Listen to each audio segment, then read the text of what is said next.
नमस्कार, मी भाऊ तोरसेकर, तुम्ही बघतात प्रतिपक्ष. मित्रांनो, नवाब मलिक हे पात्र अचानक महाराष्ट्राच्या राजकारणात परत एकदा अवतरलेलं आहे. तुम्हाला आठवत असेल तर हे नवाब मलिक उद्धव ठाकरे यांच्या सरकारमध्ये मंत्री होते आणि तुरुंगात जाऊन पडले, तरीही त्यांना उद्धव ठाकरे मंत्रिपदावरून बरखास्त करू शकले नव्हते. आजपर्यंतचा इतिहास असा होता की कुठल्याही व्यक्तीला अटक झाल्यानंतर त्याचा राजीनामा घेतला जायचा. खूप मागे जाऊ आपण, मला वाटतं 1996 सालची गोष्ट आहे. नरसिंहराव देशाचे पंतप्रधान होते आणि जैन डायरी नावाचा एक मामला हा फार गदारोळ उडवणारा झाला होता. कोणतरी सिंगापूर का हाँगकाँगचा एक जैन नावाचा व्यापारी त्याच्या डायरीमध्ये काही लोकांना, इथल्या भारतातल्या राजकारण्यांना त्याने पैसे दिलेत, लाखांनी पैसे दिलेत अशी नोंद असल्याचं सांकेतिक भाषेत होतं. म्हणून आरोप ठेवण्यात आले. CBIने त्याच्यावर एक केस तयार केली. लालकृष्ण अडवाणी, दिल्लीचे तत्कालीन भाजपचे मुख्यमंत्री मदनलाल खुराना, मला वाटतं तुमचे माधवराव सिंधिया, अशा अनेक लोकांची नावं त्याच्यात होती. विद्याचरण शुक्ला असेल, मला वाटते, अनेक नावं होती. आणि त्यामुळे माधवराव शिंदे यांना काँग्रेसने तिकीट नाकारलं होतं. मदनलाल खुराना यांनी आपल्या मुख्यमंत्रीपदाचा राजीनामा दिला होता. त्यांना अटकसुद्धा झाली नव्हती. लक्षात घ्या, मी जी नावं सांगतोय यांना अटकसुद्धा झाली नव्हती. फक्त CBIने असा आरोप केला होता आणि केस दाखल केलेली होती, पण अटक कोणालाही झालेली नव्हती. तरीही मदनलाल खुराना यांनी आपल्या पदाचा राजीनामा दिला, मुख्यमंत्रीपदाचा राजीनामा दिला. अडवाणी यांनी घोषित करून टाकलं, जोपर्यंत या प्रकरणामध्ये मला कोर्टाकडून क्लीन चिट मिळत नाही तोपर्यंत मी निवडणूक लढवणार नाही. माधवराव शिंदे यांचं तसंच आहे. अनेक काँग्रेसशाही नेत्यांचा, त्यात शरद यादव यांचं नाव होतं. आणखीन मला वाटते शिबू सोरेन अशी नावं होती त्याच्यामध्ये. मुद्दा असा मित्रांनो की तरीही त्यांनी राजीनामे दिले होते नुसत्या आरोपावर. पण उद्धव ठाकरे यांची एवढी हिंमत झाली नाही की नवाब मलिक यांना मनी लॉन्ड्रिंग केसमध्ये आणि देशद्रोह्यांशी, दाऊद इब्राहिमशी आर्थिक व्यवहार केल्यामुळे अटक झाली असतानासुद्धा त्यांनी राजीनामा दिला नाही. कारण उद्धव ठाकरे हे किती मिंधे मुख्यमंत्री आहेत त्याचा तो साक्षात प्रयोग होता. मला आठवतं त्याप्रमाणे त्या दिवशी नवाब मलिक यांच्या घरावर धाड पडली होती आणि त्यांनी कौतुकाने ट्विटरवर लिहिलं होतं, आमच्या घरी पाहुणे आले, त्यांना चहा बिस्किटाचा आम्ही फराळ देतो आहोत वगैरे वगैरे ट्विट केलं होतं. ती छापा झाल्यानंतर नवाब मलिक यांना EDचे अधिकारी आपल्या कार्यालयात घेऊन गेले आणि उघड होतं लवकरच त्यांना अटक होणार होती. पण त्यापूर्वीच शरद पवारांनी आपल्या पक्षाचे, नवाब मलिक हे शरद पवारांच्या राष्ट्रवादी काँग्रेस पक्षाचे सदस्य, आमदार आणि मंत्री होते. त्यामुळे शरद पवारांनी नवाब मलिक यांना EDच्या कार्यालयात अधिक चौकशीसाठी नेण्यात आल्यानंतर आपल्या निकटवर्ती नेत्यांबरोबर एक बैठक घेतली आणि त्यांनी जाहीर करून टाकलं की नवाब मलिक यांना अटक झाली तरी ते मंत्रिपदाचा राजीनामा देणार नाहीत. आणि हा साक्षात मुख्यमंत्री उद्धव ठाकरे यांच्या अधिकाराला दिलेला चॅलेंज होतं, आव्हान होतं. मंत्रिमंडळात कोणाला घ्यायचं, कोणाला ठेवायचं आणि कोणाला काढून टाकायचं हा मुख्यमंत्र्याचा प्रेरॉगेटिव्ह म्हणजे विशेषाधिकार असतो. पण तो विशेषाधिकार वापराल तर सावध राहा अशी धमकी शरद पवारांनी जाहीरपणे मुख्यमंत्री उद्धव ठाकरे यांना दिली होती. नवाब मलिकला कदाचित अटक होईल, पण तरीही त्याला काढून टाकण्याची हिंमत करू नका, तुमच्या मुख्यमंत्रीपदाखालची खुर्ची हिसकावून घेतली जाईल असाच इशारा शरद पवारांनी दिला होता. म्हणून अटक होण्याच्या आधीच नवाब मलिक राजीनामा देणार नाही ते सांगितलं आणि उद्धव ठाकरेंनी हिम्मत दाखवली नाही. रोज आता कोणाला तुमच्यात दम असेल, तुमची हिम्मत असेल अशी भाषा बोलणारे उद्धव ठाकरे यांनी आपल्या मंत्र्याला अटक झाल्यानंतर त्याला मंत्रिमंडळातून बरखास्त करण्याची हिम्मत दाखवली नव्हती. पुढे सरकारच कोसळलं आणि सरकार कोसळेपर्यंत जवळजवळ 3-3.5 महिने नवाब मलिक हे तुरुंगात होते आणि तरीही मंत्री होते आणि त्यांना हाकलण्याची हिम्मत उद्धव ठाकरेंनी दाखवली नाही, जे रोज इतरांची हिम्मत विचारत असतात. सांगायचा मुद्दा असा की शेवटी गयावया करून वर्ष उलटल्यानंतर नवाब मलिक यांना तब्येत बरी नाही, उपचार घेतले पाहिजेत म्हणून दयाबुद्धीने कोर्टाने जामीन दिलेला आहे आणि ते दिल्यानंतर त्यांनी राजकारणात कुठली कृती केली नाही. गेल्या महिन्यात 1.5 महिना मला वाटते झाला असेल, किंवा आपली भूमिका जाहीर केली नाही. भूमिका एवढ्यासाठी की नवाब मलिक तुरुंगात असताना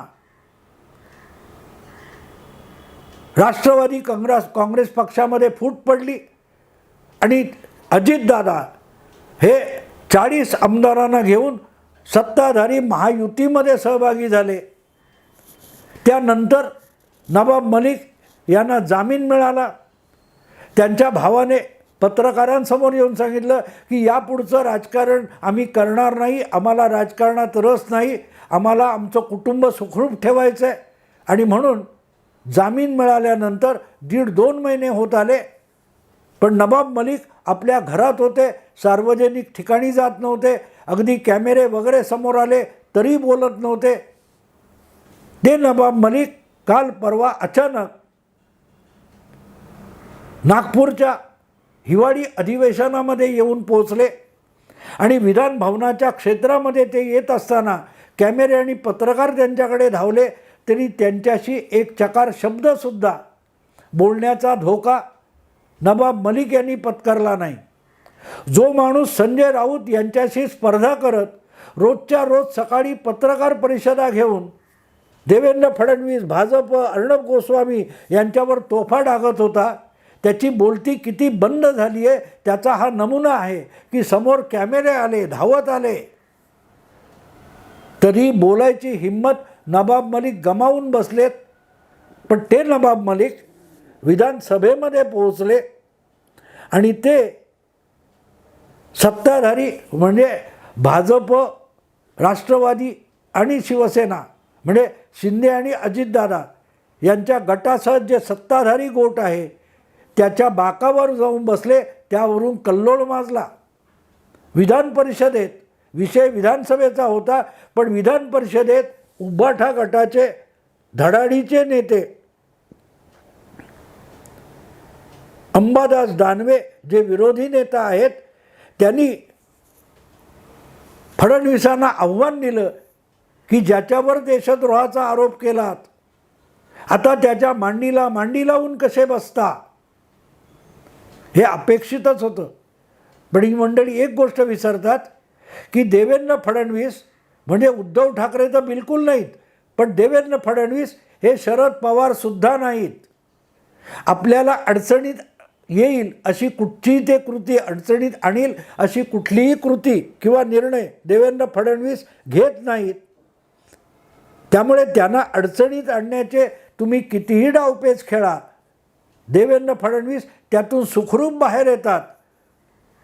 पण अर्धवट शहाणे त्यांना रोजच्या रोज घेरण्याचा प्रयत्न करत असतात आणि स्वतःच तोंडगशी पडत असतात. त्याचे शिरोमणी म्हणून आपण उद्धव ठाकरे यांच्याकडे बघू शकतो.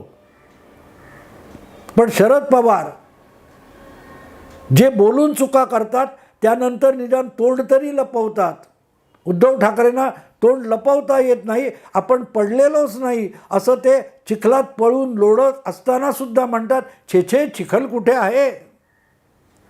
मुद्दा असा आहे की शरद पवारांना निदान एवढा मुरब्बीपणा आहे की आपण बोलून फसलोय तर जे फसलोय त्याच्यावर खुलासे देण्याचा आगाऊपणा करू नये. पण तो अंबादास दानवेंना तेवढा शहाणपणा उद्धव ठाकरेंनी कधी सुचवलेलाच नाही. त्यामुळे तुम्ही ज्याच्यावर आरोप केले देशद्रोहाचे, त्या नवाब मलिकांच्या मांडीला मांडी लावून कसे बसता, असली लंबी चौडी विधानं केली. आणि फडणवीसांनी त्याच विधान परिषदेत तात्काळ त्यांना चोख उत्तर दिलं की आम्ही अजितदादांच्या मांडीला मांडी लावून बसलोय, आम्ही एकनाथ शिंदेंच्या मांडीला मांडी लावून बसलोय, आम्ही नवाब मलिकांच्या मांडीला मांडी लावून बसलो नाही, तुम्ही बसलात. आणि तुरुंगात गेल्यानंतर सुद्धा उभाठा शिवसेना किंवा उद्धव ठाकरे हे नवाब मलिकांच्या मांडीला मांडी लागत नसताना आणि मांडी पोहोचत नसताना सुद्धा मांडीला मांडी लावून बसले होते. देशद्रोह तुम्हाला तेव्हा दिसला नाही? जो माणूस देशद्रोहाच्या आरोपाखाली तुरुंगात गेलाय त्याला मंत्रिमंडळातून बरखास्त करण्याची हिंमत तुमच्यात नव्हती. इतकी न लागणारी मांडीसुद्धा नवाब मलिकांच्या मांडीला चिकटवत उद्धव ठाकरे बसले होते. आज तुम्हाला नवाब मलिक देशद्रोही आहेत. देशद्रोही तुमचे देवेंद्र फडणवीस तेव्हाही बोलले होते, आजही बोलले. पण फरक इतकाच होता की कालपर्यंत नवाब मलिक हे देशद्रोही नाहीत असे म्हणणाऱ्या उभाटा शिवसेनेचे नेते दानवे यांनासुद्धा नवाब मलिक यांना देशद्रोही म्हणायची पाळी आली. संध्याकाळ होईपर्यंत आपण या घटनेवर अजितदादांना लिहिलेलं खरमरीत पत्र, लेखी पत्र देवेंद्र फडणवीसांनी माध्यमांसमोर आणलं आणि सगळ्यांची बोलती बंद झाली की तुमचा पक्ष कसा चालवायचा आहे तुम्ही ठरवा, पण तुमचा पक्ष महायुतीत असताना कसा असला पाहिजे आणि त्याच्यात कोण नसलं पाहिजे हे ठरवण्याचा आमचा अधिकार अबाधित आहे. त्यामुळे नवाब मलिक हे सत्ताधारी गोटात बसलेले दिसता कामा नयेत अशी जणू काय तंबी अजितदादांना देवेंद्र फडणवीसांनी लेखी पत्र लिहून दिलेली आहे. आणि त्याची जरी मुख्यमंत्री एकनाथ शिंदे यांनी ओढलेली आहे. त्यामुळे अजितदादांना यातून पेचात पकडलं गेलं आहे की अजितदादांना नवाब मलिक हवे असतील तर सत्तेतून बाहेर पडावं लागेल, इतका त्याचा साधा सरळ अर्थ आहे. भाजपची गोची झालेली नाही आणि अजितदादा किंवा त्यांचे 40 आमदार महायुतीमध्ये नसले तरी युतीचं सरकार चालू शकतं. पण अजितदादांना चॉईस करायचं आहे की नवाब मलिक ठेवायचे किंवा आणायचे की मुख्यमंत्रीपद गमवायचं. दोनपैकी एक गोष्ट अजितदादांना निवडावी लागणार आहे. पेच प्रसंग देवेंद्र फडणवीसांसमोर नाही आहे, एकनाथ शिंदेंसमोर नाही आहे. पेच प्रसंग अजितदादांसमोर आहे. नवाब मलिक यांनी अजितदादांना गोत्यात टाकलेलं आहे. कारण अजितदादांना आता दोनपैकी एक निवड करावी लागणार आहे. आणि त्या पत्रामध्ये स्पष्ट केलं आहे की कोर्टाकडून जर ते निर्दोष ठरले नवाब मलिक तर त्यांना जरूर अजितदादांनी पक्षात घेतलं तर आम्हाला आक्षेप घेता येणार नाही. पण जोपर्यंत मामला कोर्टात आहे तोपर्यंत नवाब मलिक ज्या राष्ट्रवादी काँग्रेस पक्षात आहेत त्या पक्षाला महायुतीमध्ये स्थान असणार नाही. त्यामुळे अजितदादांनी निवड करावी. आपलं मुख्यमंत्रीपद उपमुख्यमंत्रीपद ठेवायचं की नवाब मलिक यांना पक्षापासून दूर करायचं. फडणवीस हे इथे मुरब्बी असतात, त्यांना गोत्यात आणणं अवघड असतं. बातम्या किती आता देवेंद्र फडणवीसांना घेरणार, देवेंद्र फडणवीसांना घेरण्याची तयारी वगैरे वगैरे ह्या बातम्या रंगवायला सोप्या असतात. पण घेरलं जायला आणि त्यात अभिमन्यू व्हायला देवेंद्र फडणवीस हे कच्च्या गुरूचे चेले नाही आहेत. सगळी केंद्रीय सत्ता घेरायला उभी असताना आणि सतत घेरून ठेवत असताना सुद्धा तो चक्रव्यूह भेदलेल्या माणसाचं नेतृत्व, नरेंद्र मोदींचं नेतृत्व देवेंद्र फडणवीसांनी स्वीकारलं आहे आणि इतकी वाटचाल केलेली आहे. त्यांना एक नवाब मलिक सारख्या चिरकुट गोष्टीवर घेरलं जाणं इम्पॉसिबल आहे.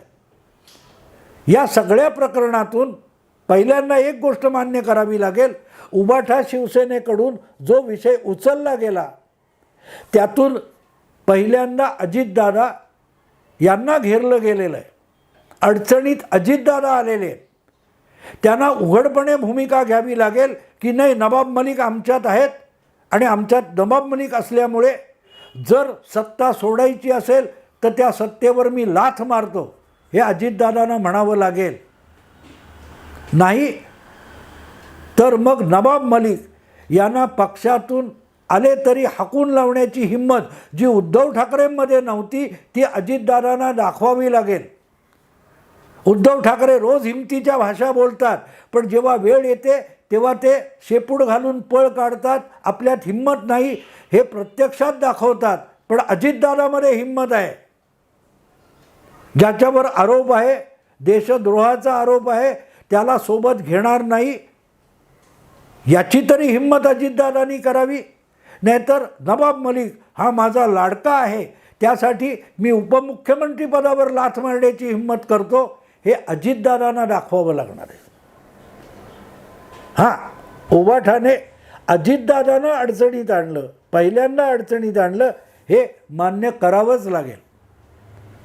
त्यामुळे हा सगळा विषय नवाब मलिक आहे तो अजितदादांना चक्रव्यूहात घेऊन गेलेला आहे. आणि मला खात्री आहे की जे उद्दिष्ट ठरवून आपल्या काकांची बंड करून सगळा पक्ष काबीज करत महायुतीमध्ये अजितदादा आलेले आहेत, ते नवाब मलिकांसाठी आपला सगळा ठरवलेला प्लॅन धुळीस मिळवण्याची शक्यता बिलकुल नाही आहे. अजितदादा नवाब मलिक आपले नाहीत, आपण त्यांना जवळ घेणार नाहीत, या निर्णयाप्रत आणि निष्कर्षाप्रत येतील याविषयी माझ्या मनात बिलकुल शंका नाही. त्यांनी नवाब मलिक या निमित्ताने जो बवाल आणि गदारोळ उभा करण्यात आला आहे त्यातली हवा पहिल्याच दिवशी देवेंद्र फडणवीसांनी आपलं पत्र समोर आणून काढून टाकलेली आहे. त्यामुळे उबाटा सेनेचे अंबादास दानवे तोंडघशी पडले ते आहेतच, पण उरलेली सुरलेली जी हवा आहे ती अजितदादा काढून टाकतील. कारण ते जर आपलं लक्ष ठरवून आले असतील तर लक्ष महत्त्वाचं ठरवतील, नवाब दुय्यम आहे ठरवतील आणि तिथेच हा तिढा सुटेल. एवढंच बोलून थांबतो. आवडलं लाईक करा, शेअर करा, सबस्क्राईब करा. नमस्कार.